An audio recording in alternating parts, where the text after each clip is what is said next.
Moltes gràcies a The Fantastic Girls i a la seva directora que ens acompanyen avui. I hem de dir que la Begoña s'ha hagut de posar avui al piano, la directora d'aquest grup, perquè una de les noies s'ha posat malalta, Begoña, i em sembla que ens està veient des de la clínica. Des de la clínica i en nom de totes les companyes, totes les alumnes i jo com a mestra, a la Marina Miró, li dediquem el tema perquè, per força major, va tindre un atac d'apendicitis. Ja l'han operada? No ho sabem, estem... A l'espera. En qualsevol cas ens està veient des de la clínica, per tant, li enviem una abraçada ben forta. En nom de tots, molt, molt forta. Moltes gràcies. Demà on actuareu vosaltres? Perquè això d'on Broadway ens agrada molt. Sí, bueno, nosaltres actuarem a la plaça Can Déu i...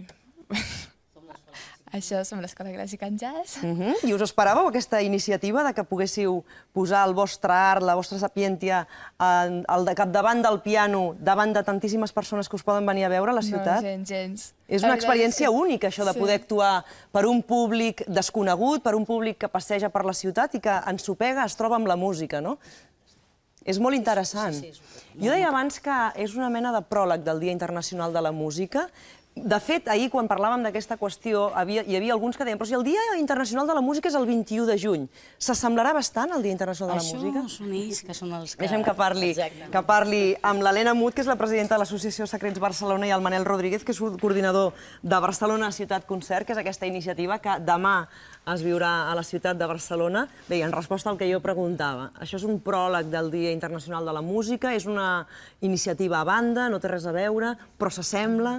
A veure, és una iniciativa a banda, perquè el Dia de la Música és el dimarts, i nosaltres volíem fer un event que pogués participar tota la ciutadania, llavors era imprescindible que fos en cap de setmana, però no deixa de ser un event amb la música... Que s'agermana amb el Dia Internacional de la Música. Encara que és totalment independent. I és una gran oportunitat també per totes aquestes noies joves i nois que saben tocar instruments, de poder mostrar el seu art al gran públic, no? Bé, aquest era un dels objectius que vam detectar que a les escoles de música estaven realitzant una feina molt interessant, de molta qualitat, i que en els concerts, malauradament, només anaven els pares, els familiars, els germans, però que el públic en general no es plantejava que podia participar d'aquest esdeveniment. Expliqueu-me aquesta iniciativa. A partir de quina hora Barcelona es converteix en un autèntic escenari de concert?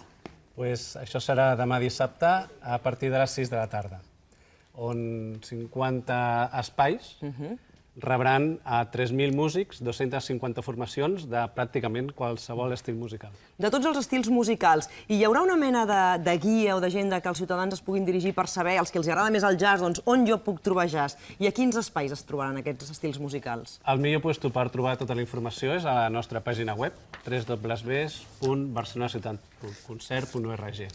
Allà podran decidir quin és l'espai que volen visitar o quin és l'estil de música que volen anar a escoltar. A més, hi haurà un seguit d'activitats complementàries a aquests diferents concerts que hi haurà escampats per tota la ciutat, no? Sí, efectivament. Tenim una sessió de percussió amb pilotes de bàsquet, música realitzada amb ampolles de vidre, un taller de musicoteràpia i fins i tot un fisioterapeuta que ens dirà... Que també ens farà algun massatge o algun... No, però ens dirà què hem de fer per no acabar amb els músculs desafinats. Molt bé, això està molt bé. Doncs moltíssimes gràcies per aquesta iniciativa, molts èxits a totes vosaltres demà, que es millori la Marina d'aquesta apendicitis i gràcies, Begoña, també per acompanyar-nos avui tan fantàsticament al piano. Barcelona, per tant, demà a partir de les 6 de la tarda es converteix en una autèntica ciutat concert.